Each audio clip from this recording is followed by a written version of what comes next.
کے بعد واقعہ ہرہ بھی ہوا جو واقعہ کربلا سے بھی بعض اعتبارات سے زیادہ بھیانک اور زیادہ گھناؤنا واقعہ بنو امیہ کی تاریخ ہے، جس کو لوگ جانتے ہی نہیں۔ مدینہ کے کچھ لوگوں نے بغاوت کی اور انہوں نے اس کے خلاف فوج بھیجی، اور فوج کو جب مدینہ فتح کر دیا 3 دن کے لیے حلال کر دیا، جو چاہو کرو، یہاں جسے چاہو مارو، جسے چاہو لوٹو، جس کا گھر چاہو برباد کرو، جس عورت کو چاہو ریپ کرو۔ اور یہ مدینہ النبی کے اندر ہوا۔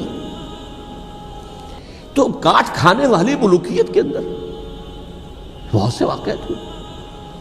عبداللہ ابن زبیر کھڑے ہوئے، انہوں نے حکومت قائم کی تھی، لیکن یہ کہ وہ تو 6 سال کے لیے کامیاب بھی رہے، ایک حکومت قائم کی، بنو امیہ کے ہاتھ پر بیعت نہیں کی، بالآخر ان کی حکومت بھی ختم ہو گئی۔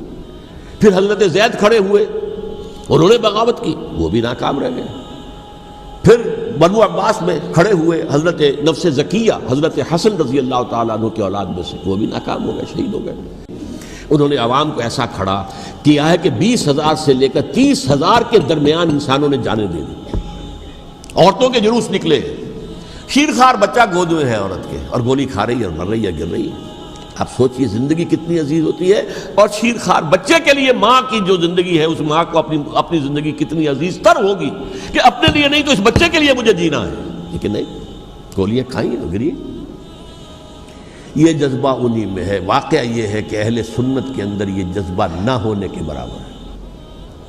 یہ میں واشگاف الفاظ میں کہہ رہا ہوں۔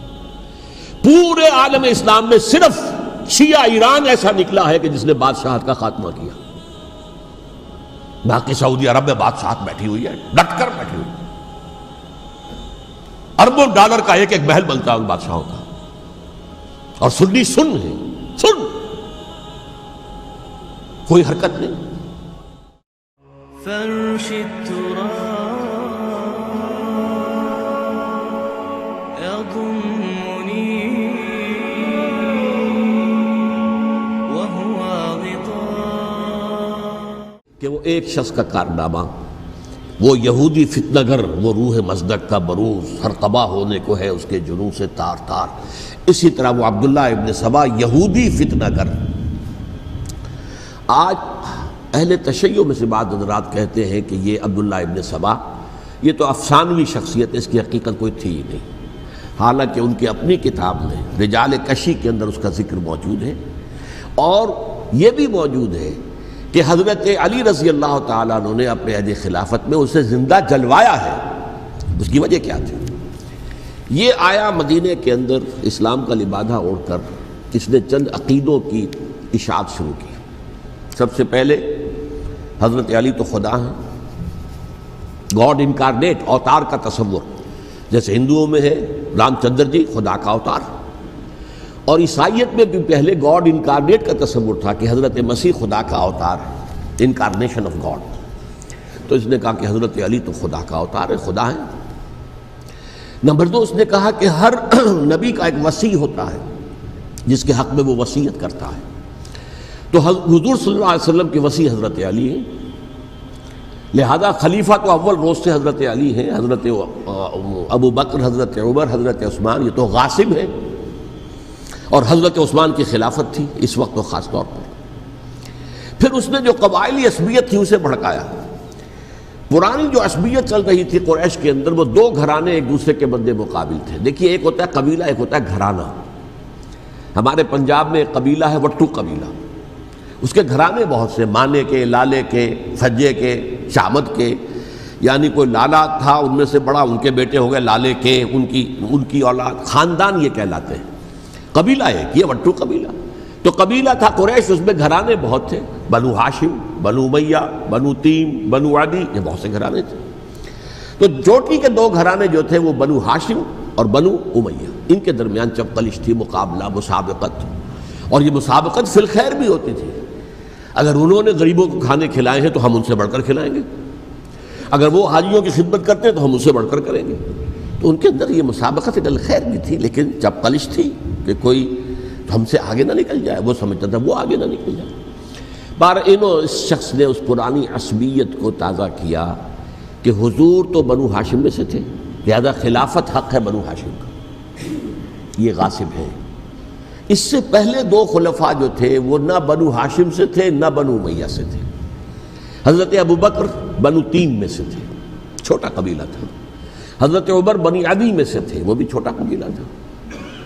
یہ حضرت عثمان پہلے خلیفہ جو بنو امیہ میں سے تھے، جن کی پرانی چپقلش بنو ہاشم سے تھی، اب اس کو موقع مل گیا کہ پرانی قبائلی عصبیت کو بھڑکائے۔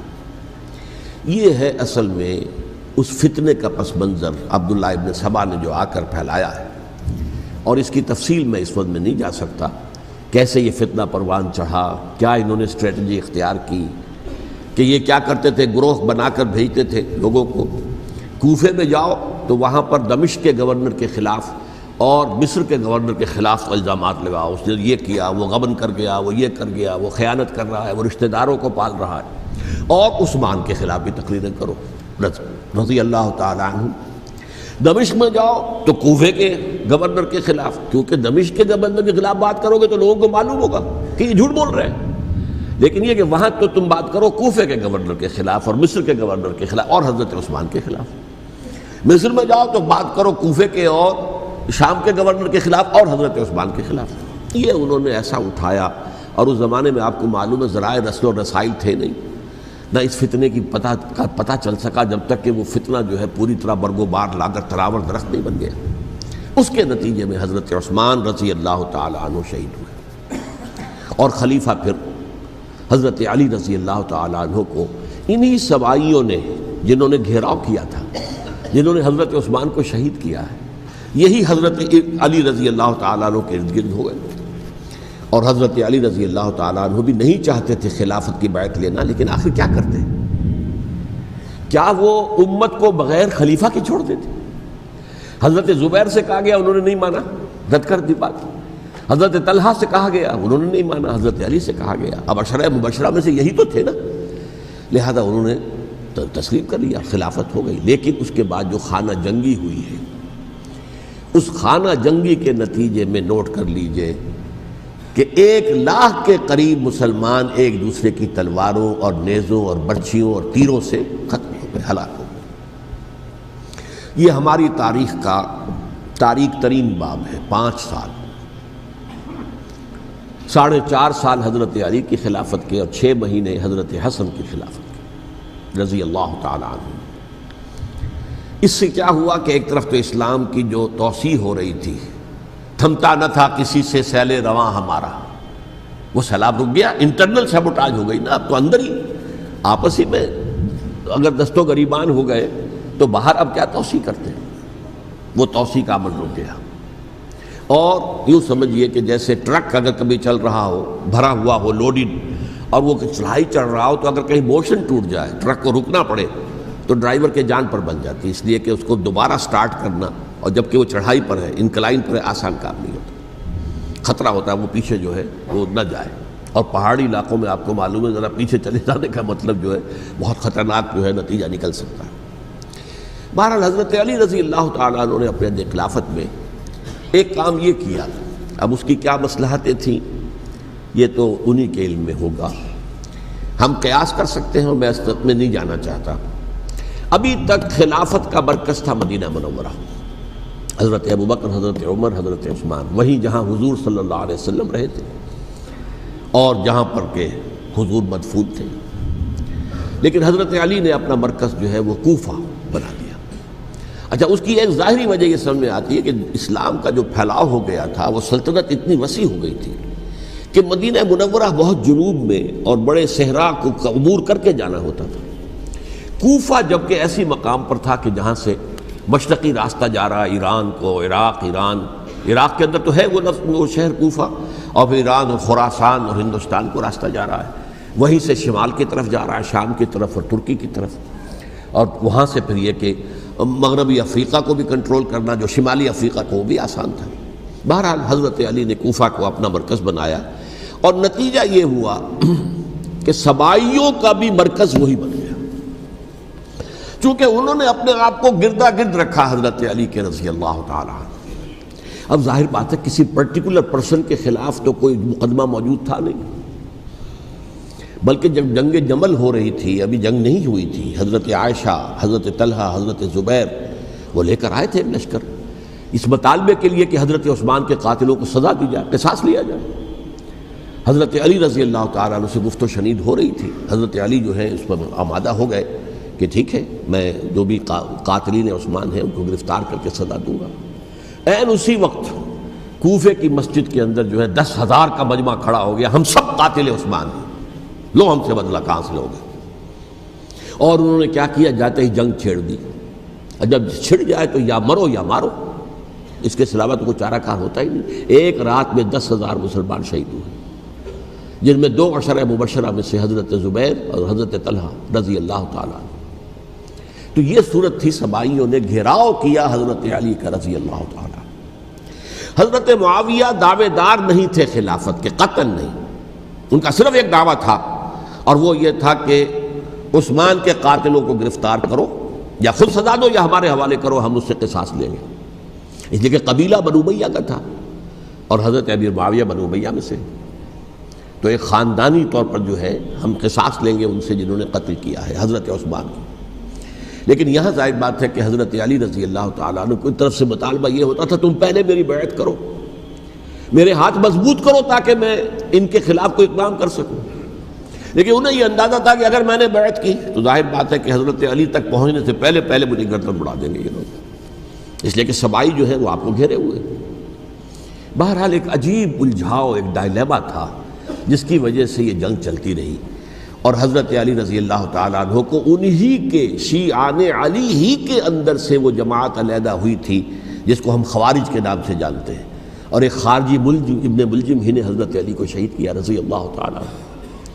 پھر حضرت حسن رضی اللہ تعالیٰ عنہ، اب دیکھیے کس قدر صحیح بات تھی جو حضرت علی رضی اللہ تعالیٰ عنہ نے فرمائی جب ان سے کہا گیا کہ کیا ہم آپ کے بیٹے حسن کے ہاتھ پر بیعت کر لیں رضی اللہ تعالیٰ عنہ.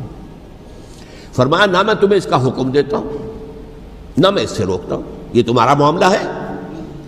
امرہم شورا بینہم، تم اپنے باہمی مشورے سے جو فیصلہ کرو گے ٹھیک ہے، میں نہ حکم دیتا ہوں نہ روکتا ہوں. اس کا کیا مطلب ہے؟ باپ کے بعد بیٹے کی خلافت ہرگز حرام نہیں ہے، ورنہ کہتے کیسے ہو سکتا ہے میرا بیٹا؟ نہیں، یہ نہیں کہا آپ نے. حضرت عمر سے بھی کہا گیا تھا کہ اپنے بیٹے کو نامزد کر دیں، عبداللہ ابن عمر کو، تو انہوں نے جواب میں کیا کہا؟ اسے تو طلاق دینی بھی نہیں آتی. انہوں نے اپنی کسی زوجہ کو طلاق دی تھی اور اس میں جو صحیح ترین طریقہ ہے وہ اختیار نہیں کیا تھا. انہیں طلاق دینی تک نہیں آتی تو میں اسے خلیفہ بنا دوں. یہ نہیں کہا تھا کہ باپ کے بعد بیٹا خلیفہ نہیں ہو سکتا، یہ تو نہیں تھا. کہیں حرام نہیں ہے، نہ کتاب و سنت میں، نہ کوئی حدیث ہے، نہ کہیں قرآن مجید میں. تو حضرت علی نے بھی فرمایا رضی اللہ تعالیٰ، نہ میں روکتا ہوں نہ حکم دیتا ہوں، یہ تمہارا اپنا معاملہ ہے. بہرحال حضرت حسن رضی اللہ تعالیٰ عنہ نے حضرت امیر معاویہ سے صلح کر لی، خلافت ان کے سپرد کر دی.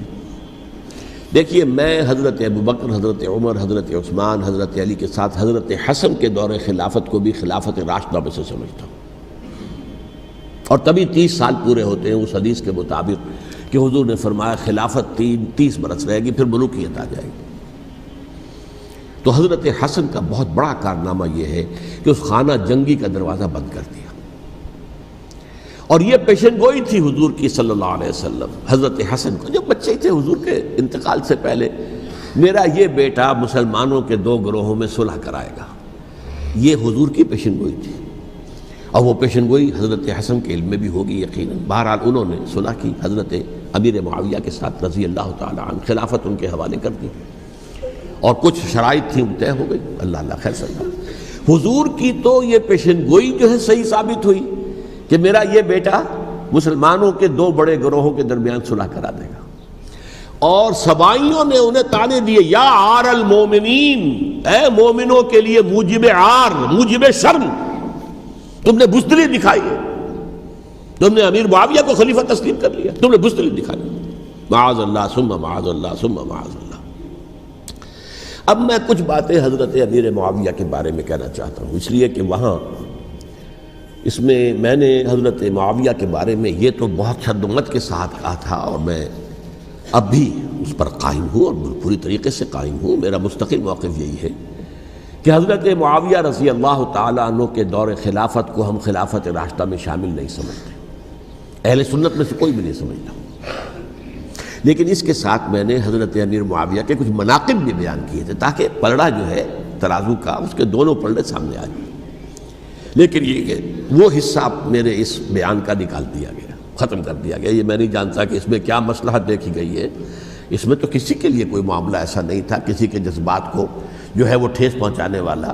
جبکہ میں نے کہا وہ خلیفہ راشد نہیں تھے، صاف میں نے کہا، بلکہ وہ دور ملوکیت کا آغاز ان سے ہو گیا ہے. بلکہ جب ایک صاحب نے یہ کہا کہ کربلا کے بعد سے دور ملوکیت آ رہی تھی، تو میں نے کہا نہیں جناب، دور ملوکیت تو 20 سال پہلے پوری ہو چکی تھی، شروع ہو چکی تھی. حضرت امیر معاویہ کے بھی 20 سال جو ہے وہ دور ملوکیت میں شمار ہوتے.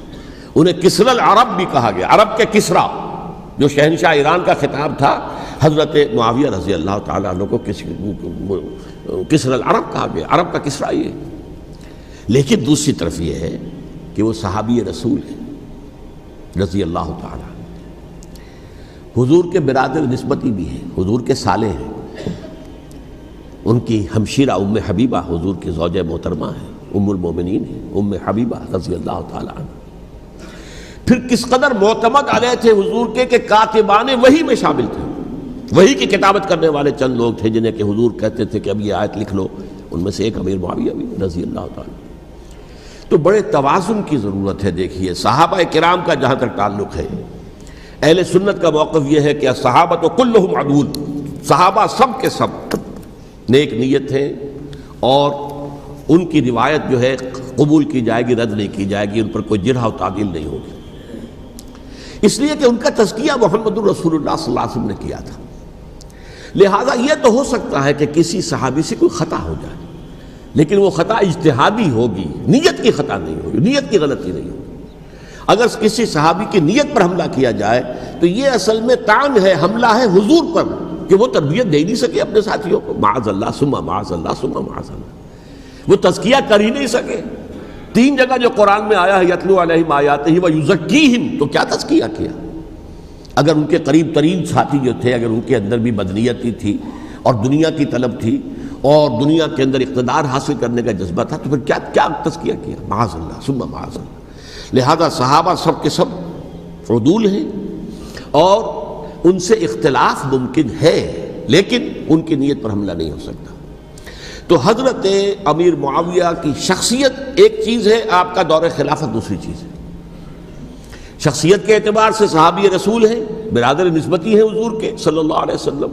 اور پھر یہ کہ اس قدر معتمد علیہ ہے صحابہ میں سے کہ وہ کاتبان وحی، یہ عام آدمی کے کرنے کا کام نہیں تھا جو وحی کی کتابت کرے، اللہ کے کلام کی.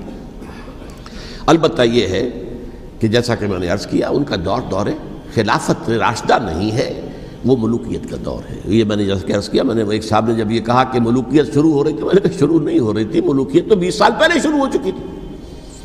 اسی طریقے سے ایک صاحب نے کہا تھا کہ اسلام کو قائم کرنے کے لیے حضرت حسین میدان میں آئے. میں نے کہا یہ بھی غلط ہے، اسلام تو 60 سال پہلے قائم ہو چکا تھا. نبی اکرم صلی اللہ علیہ وسلم کے دستے مبارک سے اسلام قائم ہو گیا. جاء الحق وزهق الباطل ان الباطل کان زهوقا. پھر 30 برس تک وہ کامل شکل کے اندر قائم رہا.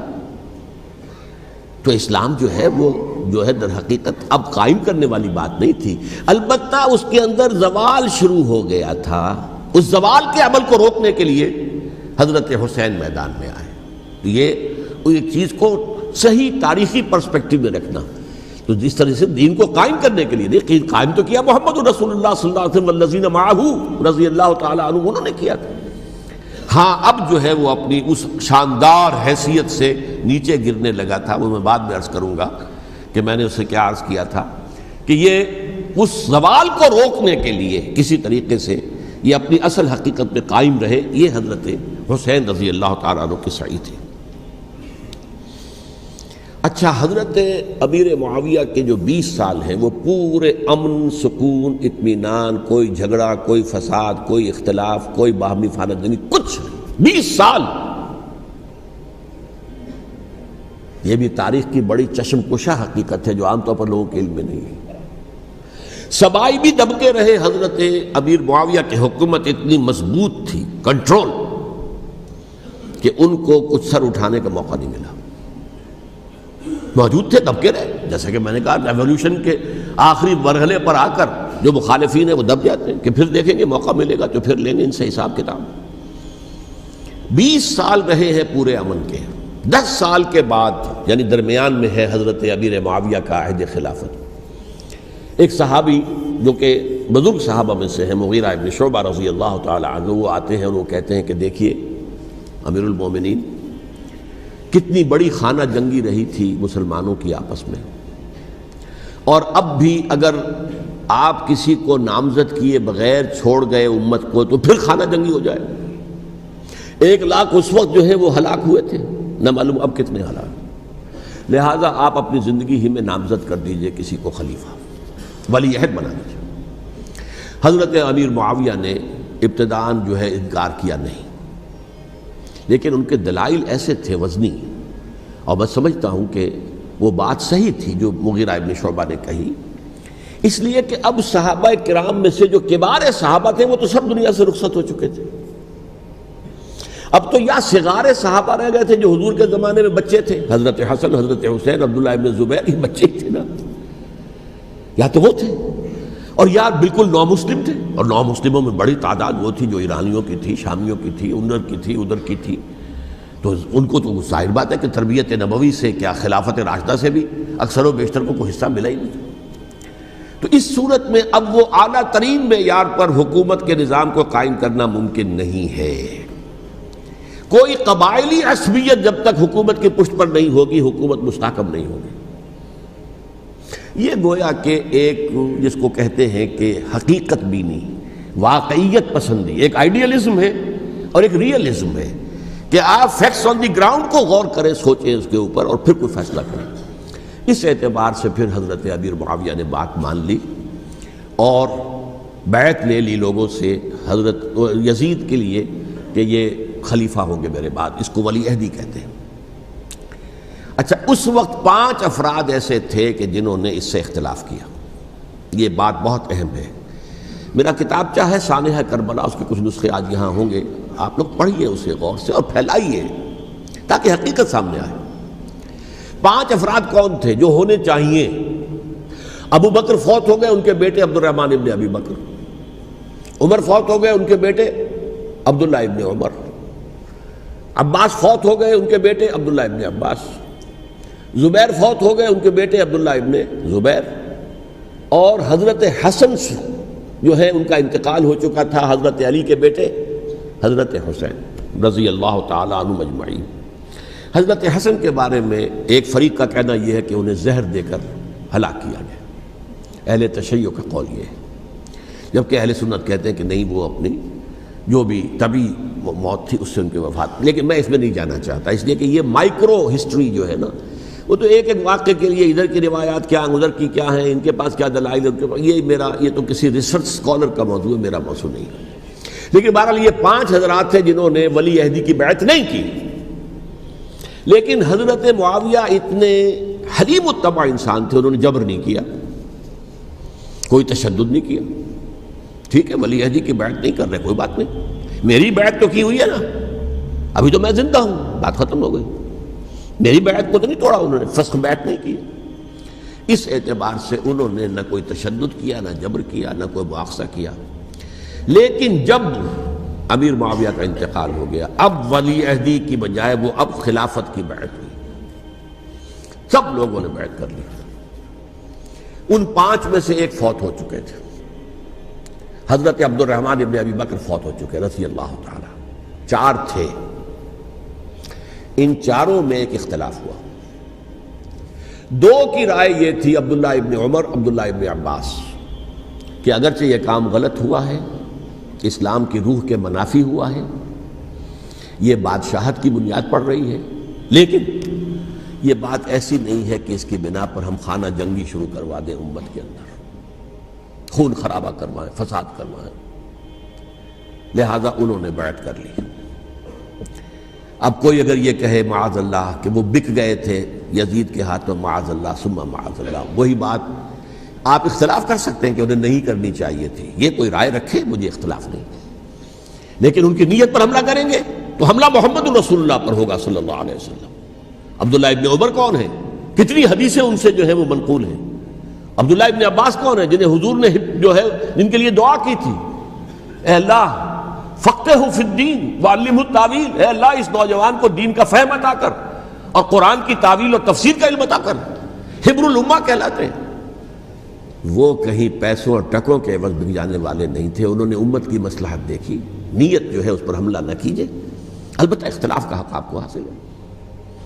دو حضرات جو ہے ڈٹے رہے کہ نہیں، ہمیں کم وقت میں ریزسٹ کرنا ہے۔ عبداللہ ابن زبیر عمر کے اعتبار سے وہ بڑے ہیں، مسلمانوں میں سب سے پہلے ولادت مدینے میں جا کر جو ہوئی ہے وہ عبداللہ ابن زبیر کی ہوئی ہے۔ ہجرت کر کے جب مہاجرین وہاں پہنچے، کچھ عرصے تک کسی کے ہاں کوئی اولاد نہیں ہوئی، تو لوگوں نے تانے دینے شروع کر دیے کہ معلوم ہوتا ہے کہ یہاں آ کر یہ مکے کے رہنے والے جو ہیں کمزور ہو گئے ہیں، ان کے ہاں اولاد ہی نہیں ہو رہی۔ پھر عبداللہ ابن زبیر کی ولادت ہوئی ہے، یہ حضرت ابو بکر کے نواسے ہیں، حضور کی زوجہ محترمہ حضرت عائشہ کی بہن، حضرت دیکھیے ابھی نام نکل گیا ہے جی، حضرت اسماء رضی اللہ تعالی عنہا عنہما، یہ ان کے صاحبزادے ہیں، حضرت زبیر کے بیٹے۔ ان کا فیصلہ ہوا کہ ہمیں رجسٹ کرنا ہے کم وقت میں، ایٹ اینی کاسٹ۔ حضرت حسین ابن علی رضی اللہ تعالی عنہما کا بھی فیصلہ ہوا کہ ہمیں رجسٹ کرنا ہے کم وقت میں۔ البتہ ان میں بھی ایک اختلاف ہو گیا، یعنی یہ دو تو جڑے رہے، ان دو میں اختلاف ہو گیا۔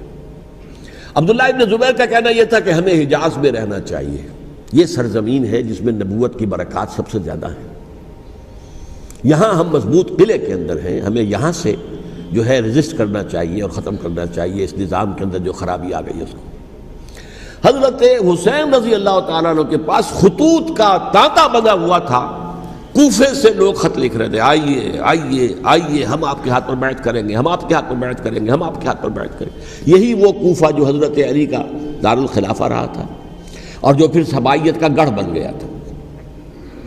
چنانچہ حضرت حسین نے حضرت مسلم بن عقیل کو بھیجا وہاں پر کہ میرے نمائندے کی حیثیت سے جا کر وہاں پر بیعت لو۔ 10-12 ہزار افراد نے بیعت کر لی، لیکن اس کے بعد یزید کی طرف سے گورنر بنا کے بھیجا گیا ابن زیاد کو۔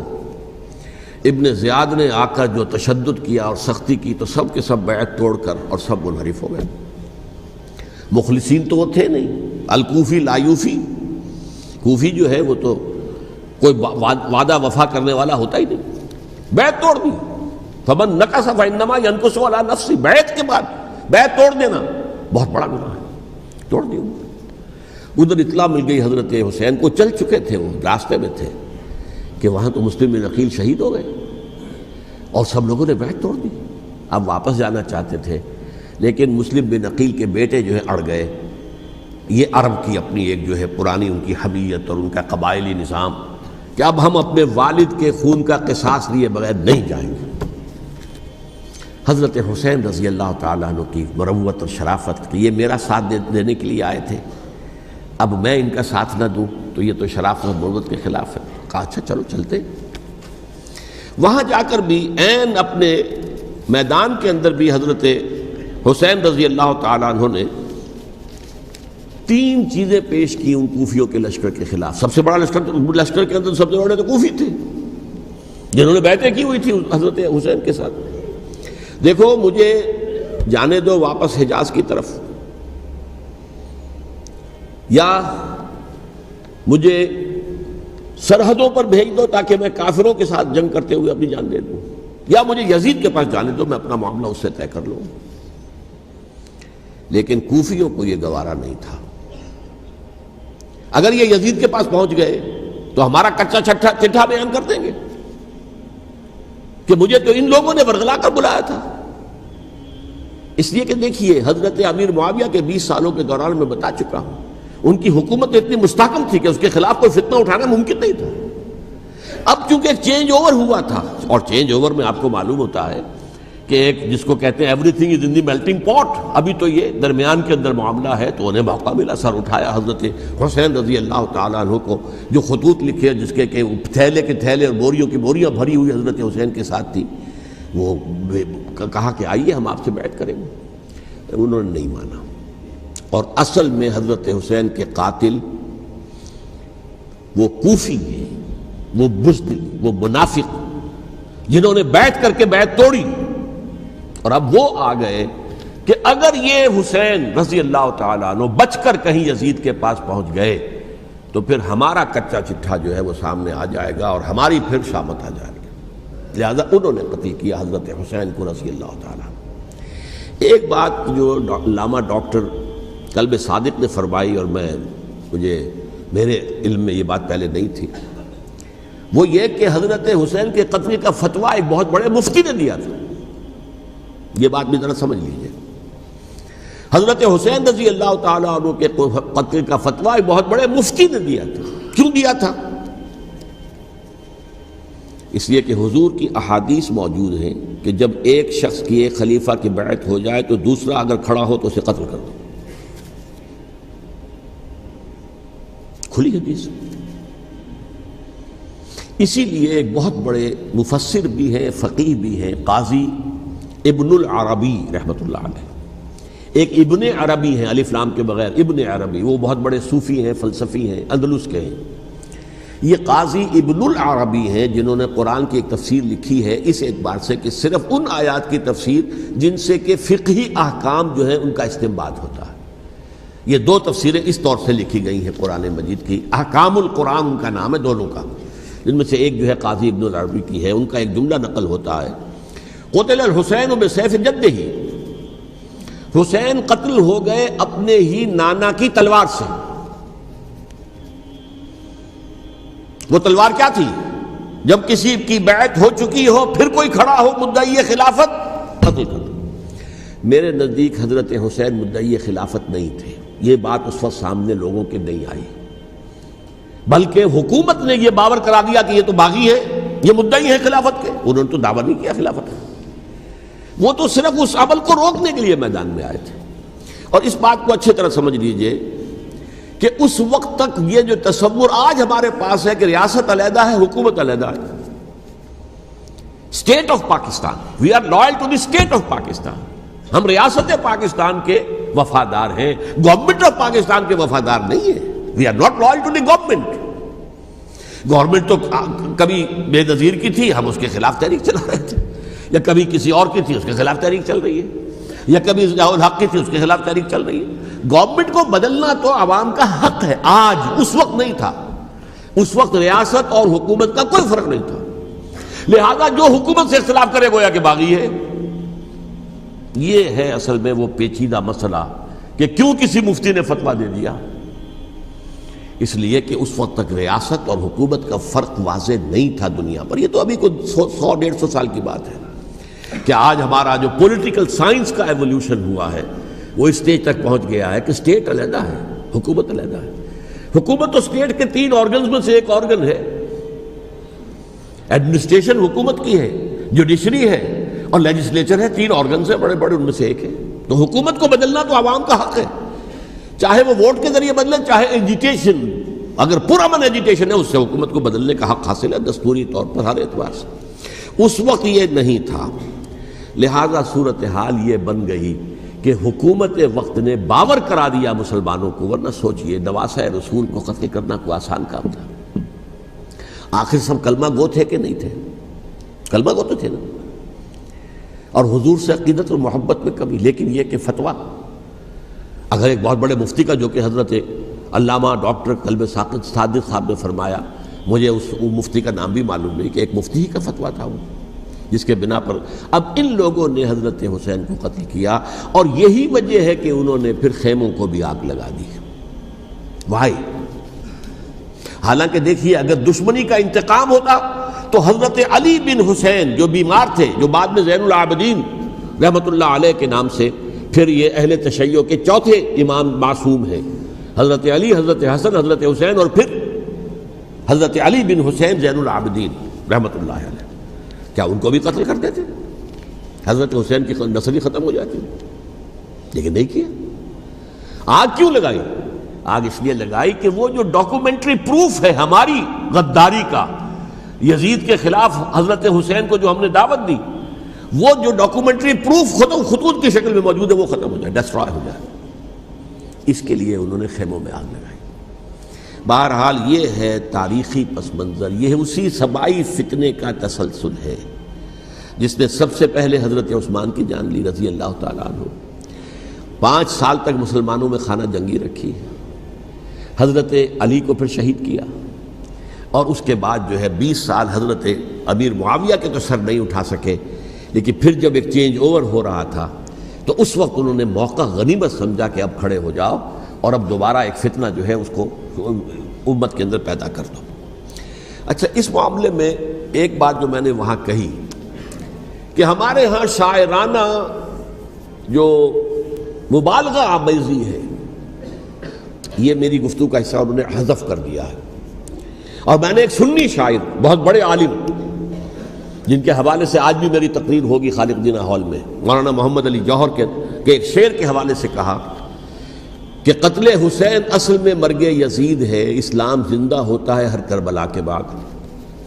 میں نے کہا بالکل محمل شعر ہے، اسلام مرا ہی نہیں تھا، زندہ ہونے کا کیا سوال؟ اور اگر کسی درجے میں مزمحل یا زخمی ہوا تھا تو وہ تو رہا، کربلا کے بعد بھی رہا، یزید کی حکومت بھی رہی، بنو امیہ کی حکومت بھی چلی، کوئی تبدیلی تو نہیں آئی۔ یہ کیا کہہ رہے ہیں؟ اسلام زندہ ہوتا ہے کربلا کے بعد؟ میں نے کہا اسلام مرا نہیں تھا۔ جیسے میں نے یہ کہا کہ ملوکیت جو ہے وہ اب شروع نہیں ہوئی، ملوکیت تو 20 برس پہلے شروع ہو چکی تھی حضرت امیر معاویہ کے، لیکن ظاہر بات ہے کہ حضرت حسن نے، حضرت حسین نے اس کو قبول کیا، اور حضرت حسین نے تو پھر 10 سال تک ولی عہدی جو تھی چاہے بیعت نہیں کی، لیکن اس کے خلاف میدان میں آ کر چیلنج تو نہیں کیا۔ اس اعتبار سے یہ معاملہ جو ہے اسلام زندہ ہوتا ہے کربلا کے بعد، یہ بے تکی بات ہے۔ ہاں، حضرت شاہ اسماعیل شہید رحمۃ اللہ علیہ کی اگر میں تشبیہ کو، تمثیل کو سامنے رکھوں تو اسلام کی عمارت 6 منزلہ ہے، 6ٹھی منزل ٹاپ کی وہ گر گئی، 5 منزلیں انٹیکٹ تھیں، اسلام مرا نہیں تھا۔ عدالت میں شریعت کے مطابق فیصلے ہو رہے تھے، قاضی تھے، مفتی تھے، شریعت نافذ تھی، اسلام کہاں مرا تھا؟ جبکہ خود کہہ رہے ہیں علامہ کلب صادق کے ایک مفتی کے فتوے سے حضرت حسین کو قتل کیا گیا۔ اب وہ مفتی کی رائے، اس کی بدنیتی ہو، جو بھی ہو، وہ جانے، اللہ جانے، لیکن عام مسلمان کیا کریں؟ اس پہلو سے اسلام مرا نہیں تھا۔ ہاں، ایک منزل گر گئی تھی، وہ گری رہی، 1000 برس تک گری رہی، یہاں تک کہ آ کر مغربی امپیریلزم نے اس کے گرایا، ملوکیت کا معاملہ ختم کیا، اور وہ جبرین ملوکیت دوسری آ گئی، ورنہ وہی بادشاہی چلی ہے۔ بلکہ دور بنو امیہ میں وہ بادشاہی پوری طرح اس نے بالوں پر نہیں نکالے تھے، اصل بالوں پر تو اس نے نکالے ہیں دور بنو عباس میں آ کر، اور پھر سلاطین جو ہے ترک، جو ترک خلفاء ہیں، ان کا بھی بادشاہت تھی، اور کیا تھا، وہ خلافت تو نہیں تھی۔ تو یہ تو اسلام میں جو بھی نقص واقع ہو گیا تھا، کبھی واقع ہو گئی تھی، وہ جو کی تو برقرار رہی، اس کو بھی تسلیم کیا۔ میں اللہ کا شکر ادا کر کے کہتا ہوں کہ دونوں حضرات، دونوں شیعہ دانشور اور بڑی اعلیٰ سطح کے جو شیعہ عالم تھے، انہوں نے اس بات کو تسلیم کیا اور میری اس بات کو چیلنج نہیں کیا۔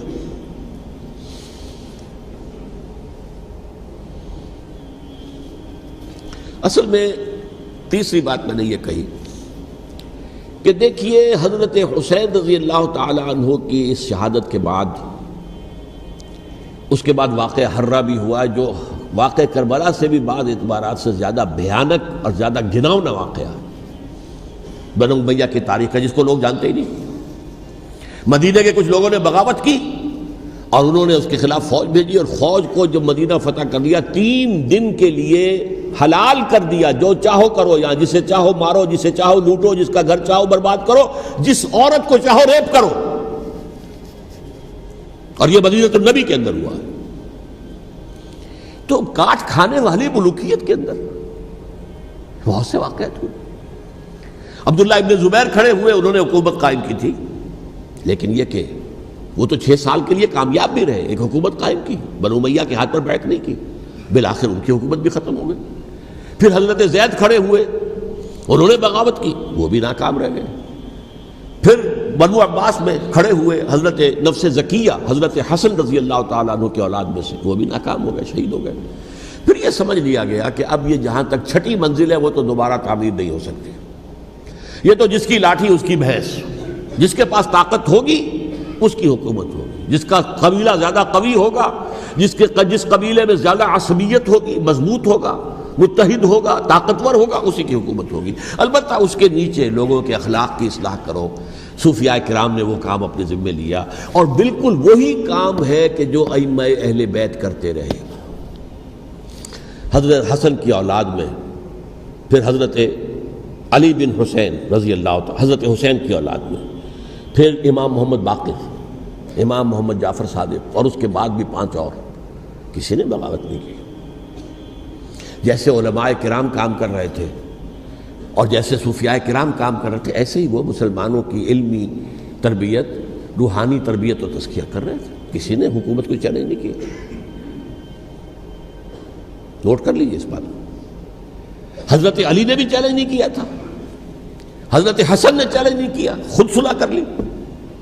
تو ائمہ اہل بیت جو 12 یہ گنتے ہیں، جن میں سے آخری جو ہے حضرت مہدی کو تو ابھی ظاہر ہونا ہے، ان کے عقیدے کے مطابق وہ روح پوش ہیں، وہ ظاہر ہوں گے، لیکن 11 حضرات کے بارے میں یہ کہ حضرت حسین کے سوا کسی نے بھی چیلنج نہیں کیا وقت کے نظام میں، اور حضرت حسین نے بھی اس مغالطے پر کیا کہ کوفی ساتھ دیں گے، اور یہ موقع ہے کہ یہ جو 6ٹھی منزل اسلام کی گر گئی ہے اسے دوبارہ تعمیر کر دیا جائے۔ انہوں نے خلافت کا دعویٰ نہیں کیا تھا، یہ انہیں عوام کو مغالطے میں مبتلا کیا گیا کہ یہ خلافت کا مدعی ہو کر سامنے آیا۔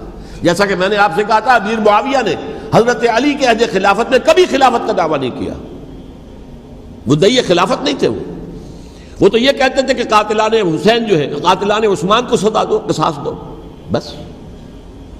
اسی طرح حضرت حسین نے بھی، اب دیکھیے اس ضمن میں اس میں کوئی شک نہیں ہے، حضرت حسین رضی اللہ تعالی عنہ کی جو شہادت ہوئی ہے اور ان کے ساتھیوں کی، اعزاء و اقارب کی، تاریخ انسانی میں یہ عزم، ہمت، شجاعت، مثابرت، صبر، استقلال، استقامت، اس کی بہت روشن مثال ہے، بہت روشن مثال ہے، بہت روشن مثال ہے، لیکن اس سے تاریخ کی رفتار پر کوئی اثر نہیں پڑا۔ وہ جو ملوکیت آ گئی تھی وہ اور گہری سے گہری ہوتی چلی گئی۔ واقعہ کربلا کے بعد تو واقعہ ہررا ہوا میں نے گنوا دیا آپ کو، اس سے زیادہ تو میرے خیال میں کہ اور ہمارے لیے لائق شرم جو ہے کوئی واقعہ ہے ہی نہیں اس پہلو سے۔ لیکن حضرت حسین کا ایک، اب ان کو یہ کہ میں مطلب یہ کہ اگر میں ان کے ہاتھ پر بیعت کر لیتا ہوں، جو کہ اس وقت سامنے موجود تھے، کہ یزید کی بیعت تمہارے ہاتھ پر کرتا ہوں، تو گویا کہ اپنے آپ کو سرنڈر کر دیتے۔ وہی خطرہ جو امیر معاویہ کو تھا کہ مجھے وہ تو پہنچنے بھی نہیں دیں گے علی تک رضی اللہ تعالیٰ عنہ، اور مجھے پہلے ہی شہید کر دیں گے، یہی خطرہ حسین کو تھا رضی اللہ تعالیٰ عنہ کہ مجھے یزید تک پہنچنے نہیں دیں گے، پہلے ہی قتل کر دیں گے۔ اور ویسے بھی یہ ایک شرافت، مروت اور حمیت اور غیرت اور عزت نفس کا تقاضا بھی تھا کہ بھائی معاملہ ہے یزید کا، میرا مجھے وہاں جانے دو، اللہ اللہ خیر سنا، یو کین اسکورٹ می، میرے دائیں بائیں چلو تاکہ میں کہیں اور بھاگ نہ جاؤں تمہارے خیال میں، مجھے وہاں پہنچا دو، میں وہاں پہ جا کے اسے معاملہ کر لوں۔ لیکن انہوں نے قتل کیا، اصل قاتلان کوفی، وہی سبائی۔ البتہ یہ ہے کہ اس واقعے کی جو یادگار ہے اس میں کوئی شک نہیں ہے کہ اس نے مسلمانوں میں سے ایک گروہ کے دل میں قربانی اور شہادت کا جذبہ بہت پیدا کیا، اس میں کوئی شک نہیں۔ اور جس طریقے سے کہ عاشورہ محرم میں یاد منائی جاتی ہے، جس طریقے سے اس نے اہل تشیع کے اندر قربانی کا جذبہ بے انتہا پیدا کر دیا، اگرچہ وہ جذبہ بروئے کار نہیں آتا، اس لیے کہ ان کے ہاں یہ عقیدہ ہے، یہ طے ہے کہ جب تک حضرت مہدی ظاہر نہیں ہوں گے ہم کسی کے خلاف بغاوت نہیں کریں گے۔ یہ پوری تاریخ میں ان کا معاملہ رہا، تمام جو ہے ائمہ اہل بیت کا معاملہ رہا، جب تک مہدی نہیں آتے keep sitting and keep waiting, wait and see, that's all. یہ تو خمینی صاحب نے کیا ہے، آیت اللہ خمینی صاحب نے، کہ انہوں نے یہ ایران کے شیعوں کو باور کرایا کہ بھائی جب آئیں گے حضرت مہدی آ جائیں گے، لیکن ہم اب ہاتھ پر ہاتھ رکھ کر بیٹھے رہیں، باطل کو چیلنج بھی نہ کریں، ہمیں کچھ تو کرنا چاہیے، وہ ہاتھ پاؤں ہلانے چاہیے، اور کچھ نہیں تو مہدی کا راستہ جو ہے صاف کرنا چاہیے، تمہید کرنی چاہیے، ان کے راستہ ہموار کیا جائے۔ تو یہ ان کی بڑی عظمت ہے آیت اللہ خمینی صاحب کی کہ اہل تشیع ایران کے جو ہے ان سے انہوں نے یہ بات منوا لی کہ ہم بالکل انرٹ نہیں بیٹھے رہیں گے، بلکہ اب انہیں نائب امام قرار دے کر اور ولایت فقیہ کے فلسفے کے حوالے سے، یہ دو چیزیں ان کی جو ہیں بنیادی فلسفے کی ہیں، وہ اس وقت میرا موضوع نہیں ہے، انہوں نے عوام کو ایسا کھڑا کیا ہے کہ 20,000 سے لے کر 30,000 کے درمیان انسانوں نے جانیں دے دی، عورتوں کے جلوس نکلے، شیرخوار بچہ گود میں ہے عورت کے اور گولی کھا رہی ہے اور مر رہی ہے، گر رہی ہے. آپ سوچئے زندگی کتنی عزیز ہوتی ہے، اور شیرخوار بچے کے لیے ماں کی جو زندگی ہے، اس ماں کو اپنی زندگی کتنی عزیز تر ہوگی کہ اپنے لیے نہیں تو اس بچے کے لیے مجھے جینا ہے، لیکن نہیں، گولیاں کھائیں اور گری. یہ جذبہ انہی میں ہے. واقعہ یہ ہے کہ اہل سنت کے اندر یہ جذبہ نہ ہونے کے برابر ہے. یہ میں واشگاف الفاظ میں کہہ رہا ہوں. پورے عالم اسلام میں صرف شیعہ ایران ایسا نکلا ہے کہ جس نے بادشاہت کا خاتمہ کیا. باقی سعودی عرب میں بادشاہت بیٹھی ہوئی ہے، ڈٹ کر بیٹھی ہوئی. اربوں ڈالر کا ایک ایک محل بنتا ہے ان بادشاہوں کا، اور سنی سن ہے، سن، کوئی حرکت نہیں. وہ تو اب جو حرکت ہو رہی ہے وہ اینٹی امریکن حرکت ہے جو ہو رہی ہے. وہ در حقیقت وہ مسئلہ بالکل دوسرا ہے جو اس وقت ہو رہا ہے. لیکن یہ کہ عالم اسلام میں کوئی تحریک ایسے نہیں اٹھی. یہ اہل تشیع میں ہے جو بالکل استثنائی بات ہے کہ انہوں نے جو ہے ایک ایسا بادشاہ جس کو کہا جاتا تھا کہ اس کا جو اسلحہ خانہ ہے وہ ایشیا میں سب سے بڑا اسلحہ خانہ ہے، جو 2500 سالہ پرانی جو ایک عظمت تھی ایران کی، اس کو دوبارہ تازہ اور زندہ کرنا چاہتا تھا. 2500 سالہ برسی اس نے منائی تھی، اس کے لیے ایک شہر آباد کیا تھا کہ خسرو یا سائرس یا ذوالقرنین قرآن مجید کی اصطلاح میں اس کی یادگار بنائی تھی. اور وہ سوچ رہا تھا کہ وہی عظمت دوبارہ ایران کی ہوگی جو کہ خسرو کے زمانے میں تھی، جس کا قرآن مجید میں سورہ کہف کے اندر ذکر ہے. مشرقی فتوحات، مغربی فتوحات، شمالی فتوحات. تو وہ بادشاہ ہے، اس کو بھاگنا پڑا ہوا قربانی کی وجہ سے. تو یہ جو ہے واقعہ کربلا نے، اس میں کوئی شک نہیں ہے کہ ایک ایسی مشعل روشن کی ہے جس کو کہ ہر شخص کو دیکھنا چاہیے. یہ بھی انسان، جیسے کہ اقبال نے ایک شعر کہا تھا غالب کے لیے، فکر انسان پر تیری ہستی سے یہ روشن ہوا ہے، پرے مرغ تخیل کی رسائی تاک ہو جا. تو فکر انسان پر حضرت حسین کی قربانی سے یہ واضح ہوا ہے کہ انسان کس حد تک جا سکتا ہے قربانی دینے کے لیے اپنے کسی مقصد کے لیے. مقصد ان کا جو تھا، میں نے اسی لیے آیت پڑھی تھی، معاذ اللہ ثم معاذ اللہ. میں ایک آخری بات جو کہہ رہا ہوں وہ نوٹ کر لیجئے. ایک خاص انتہائی نقطۂ نظر کے عام کیے جانے کی وجہ سے سنیوں میں بھی ایک انتہائی رد عمل پیدا ہوا ہے. Extreme rightist سنیز.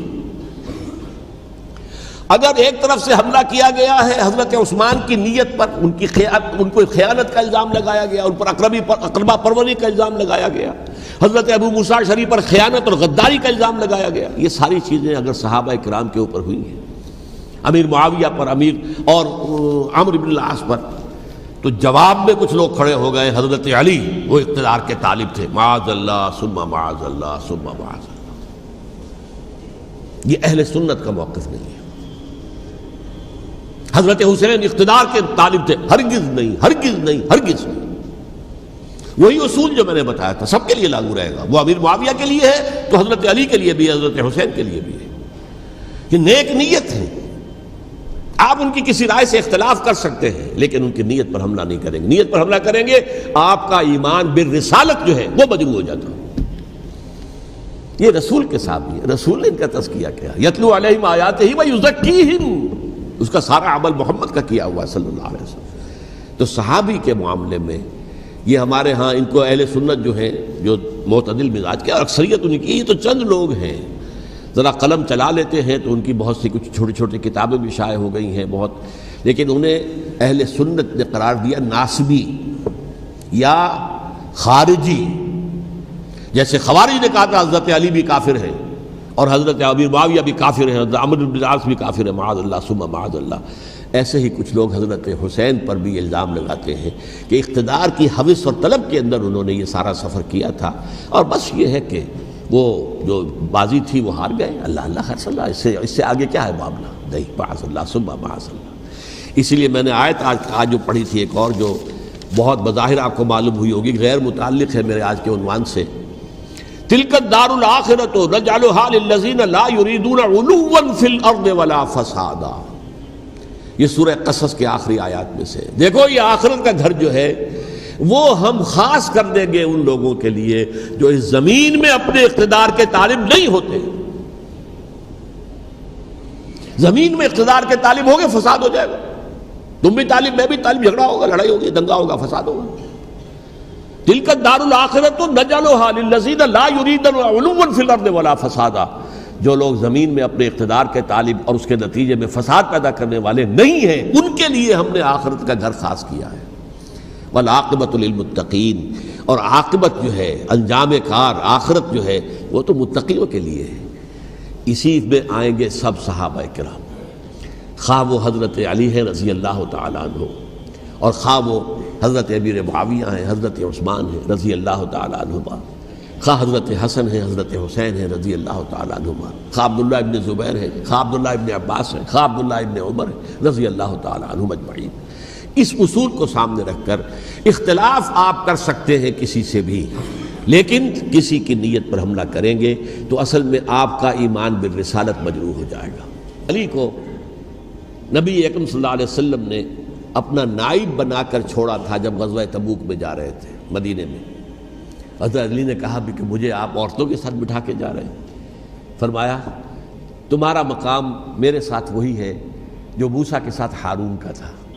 ہارون کو چھوڑ کر گئے تھے نا یہودیوں کے پاس جب گئے تھے تورات لینے کے لیے، تو تمہارا وہی مقام ہے میرے ساتھ۔